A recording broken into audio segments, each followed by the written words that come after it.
KLM Airlines cancels my flights to the most important car show I've attended in the last 20 years. And I get to drive a 1,000 horsepower GTR in a foreign country, and I don't go to jail.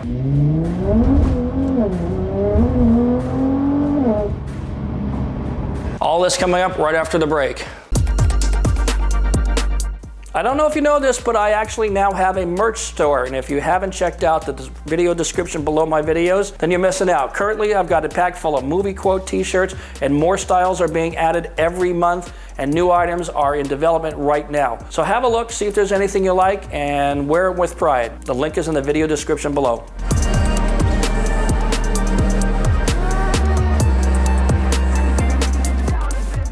It's been 21 years since I last saw my old movie car. For the first movie, as you might recall, we had a total of 8 Supras, and most of them still exist today. Some are scattered around the world in private collections, some got sold at auction, and maybe 1 or 2 are still with Universal. But my old Supra was the Hero 1, and so that was the car that Paul Walker would drive in several scenes. We also had a Stunt 1 car used for inside and exterior shots with Paul Walker in it. We also had a Stunt 2 car, which was basically used for the jumps in the motorcycle chase in Johnny Tran. We had a Stunt 3 car, which was a backup to the Stunt 2 car for the jumps and so forth and so on. And of course, we had a Buck car. We also had a Mick rig car for some of the more aggressive stunts in which the actors had to be sitting in a car but not actually driving a stunt car at a high speed. All this has been covered in my previous videos, so I won't get into too much detail. We also had a shaker car that was used on a green screen for the desert scene. That car was never painted. It was just a silver car, and it was just the interior shots. But after the movie, each of these cars had different fates. Some were repainted and used in Too Fast, Too Furious, as I talked about in an earlier video. Some sat in storage, and some were auctioned off, and just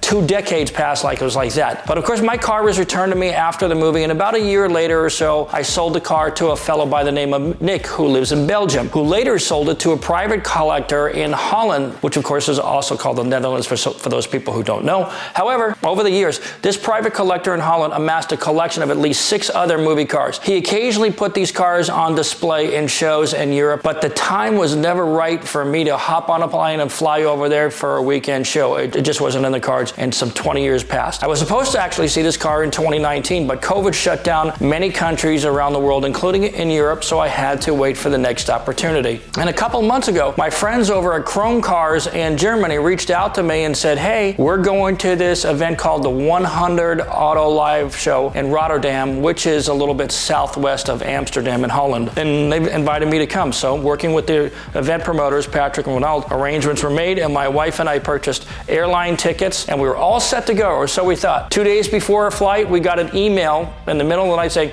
oh, your flight is canceled, screw you. I spent hours on the phones rebooking, and for a while, it just looked like God just did not want me to go. They wanted to make me go sit 14 hours in Dublin and all that kind of stuff. But we finally got it sorted, and we made it to Holland by the hair of our chinny chin chin. And on Friday, we arrived on the ground at about 12 o'clock. Ronald, one of the partners from 100 Auto Live, picked me up in his crazy Lamborghini Huracan. Now that's first class, and it sure beats being picked up by a green 25-year-old Celica with 4 blown shocks.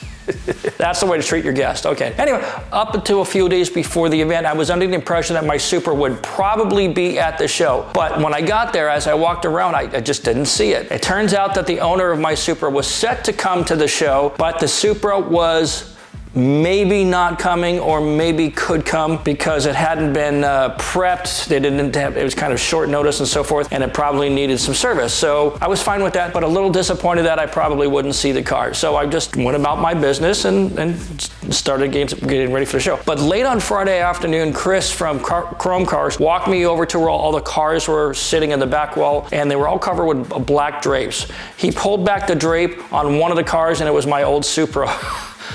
I was totally, completely shocked. I actually shed a tear. I mean, it was just kind of an emotional thing. I did not expect to see the car on this trip, and it was in amazing shape, and I was just happy to be standing next to it after 21 years. Once I got inside the car, the smell was exactly as I remembered it. The interior showed almost no wear and tear except for some of the things like the steering wheel that everybody's been touching for 20 years. But I sat in it for a long time. I looked at every nook and cranny. I touched each button, and I remembered those sunny days driving that car around Southern California with the the Targa top off, wind in my hair, what I had of it then, Prodigy blasting from the speakers, and rolling to a car show with the car club I was a part of back then, Art in Motion days. So it took me right back to 2001. And once I had some time with the car, I noticed that there are little details about the car that I had forgotten about, like the 3 signatures that sit on the rear wing. One was from Paul Walker, as you'd probably expect. The second was from Rob Cohen, the director of the movie. And the third was from, as it turns out, Creighton Bellinger, one of the script writers of the early movie. And I completely forgot his name, and it was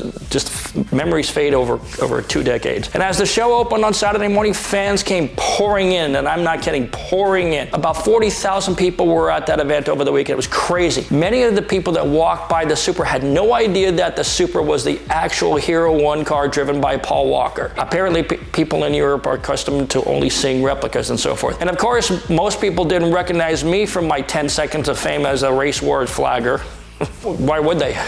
But some recognized me because they've been following me on my YouTube and on my Instagram for a long, long time. I was joined at the autograph table with Chuck Borden, one of the stunt drivers for Fast 9 and Fast 10. He had many stories to tell, and we clicked right away. Unfortunately, he couldn't divulge any information from Fast 10 because the movie's not out again, so I left it at that, but we clicked right away. Saturday night, I had dinner with Patrick and Ronald from 100 Auto Live, and we discussed future endeavors. Stay tuned for details on what might happen there. On Sunday, Benny from Heeg Automotive let me drive his 1,000 horsepower CBA R35 GTR to the show. Hello. Hello.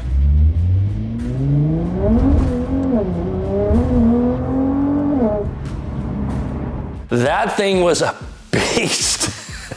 And it was just fantastically tuned. Anyway, I loved it. And just like I did on Saturday, Sunday was another day of 10 hours on my feet, signing autographs with Chuck and talking to the super fans of the Fast franchise. And it was fantastic. So many people had so many questions, and that line never let up. I got some time, however, to tour the show with Rene Heller, am I saying that right? AKA the Dutch car guy. And the cars they had on display on that show were amazing. We're talking 2002 hot import nights quality. Amazing cars. The best part of the show was that they had an indoor contest where people were just playing with their pops and bangs map.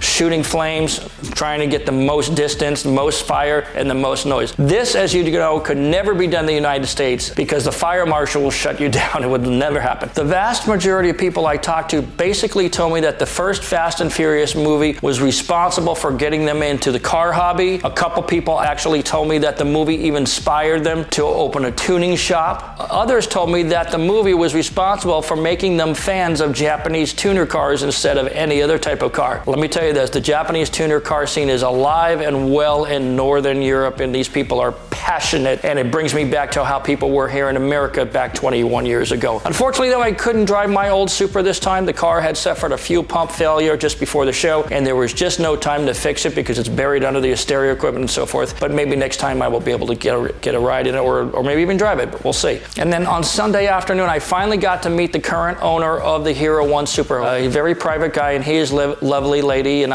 we all spent some time together. Wonderful people. The owner of the Supra also owns at least 6 other screen-used movie cars. Yes, they are all real. There are no replicas. His collection consists only of 100% screen-used cars. You can see his collection on his new Instagram page at fastgarage.nl. You'll see it. Go on Instagram and do a search then. You'll see one of the green Eclipses and a red RX-7. The extra logos that you see on the cars were done by George Barris. It was not done by this fellow. And if you know the history, Barris got his hands on those cars for a short while and tried to rebuild them as he would have done, turning them into Barris creations, but it didn't pan out. And of course, Barris, as much as everybody liked him, he was clueless about tuner cars, and those cars remained in a state of funkification. Hopefully, the owner will let me restore the cars to screen-accurate status. As a matter of fact, before I made this video, I actually had a quick conversation with him. Many people at the show asked me about the just-driven Supra, and I was very pleased that they're all following the build. But what they wanted to know most of all is how does it stack up against the Hero 1 car? And as I explained, the just-driven Supra is a replica up to a point. For example, we did not use the exact same turbo set setup as the Hero 1 car because it made no sense to use obsolete configurations and technology on this car. 99.99% of the people who see the car wouldn't be able to discern a difference anyway. And number two, nobody ever saw under the hood of the Supra in the first movie, so they wouldn't know what was under the hood anyway. That also goes for using the tuning boxes from HKS like the VPC, the GCC, and the other ECU Band-Aids. Were all ruled out for the just driven car in favor of an AM Infinity setup for drivability, reliability, and maximum performance. How much performance? Their car makes 814 horsepower, just got dynoed last week. My car made 544 horsepower. Big difference. The interiors of both cars are virtually identical, exact same stereo equipment and all in the same places, all the same switches, all the same materials, including the carbon fiber. There are some suspension difference between the two cars, but as I said, the just driven Supra features 99% of the parts that we used on the Hero 1 car. The products were discontinued, obsolete, or just totally unsuitable, we upgraded. And all that stuff is under the skin where nobody sees it. And many people were thrilled with the just driven Supra, and they told me that many times. I gotta tell you, every time I travel to overseas car shows, I'm amazed by the enthusiasm for the franchise, even though the movies have turned pretty much into Dodge commercials and James Bond movies and that kind of thing, but they still have a passion for the movies. But most of all, they remember the first couple of movies, and that's what they hold on to. Back then, we were all younger, and the car hobby was without today's takeovers and sideshows polluting the scene, and audiences could all identify at least with one of the characters in these movies. Everybody knew somebody like a Brian, a Jesse, or maybe a Mia, but we could all identify with one or more of the characters. We all rolled with our crew, and all the members of our crews were our second family pretty much, right? Many people are still living the fast life in Europe, I gotta tell you, and other parts of the world as well. So it's been an honor to be a very tiny part of it, so thanks to Universal and all the people who have kept the memories alive. It's been a hell of a ride. Thanks for watching. We'll see you next time.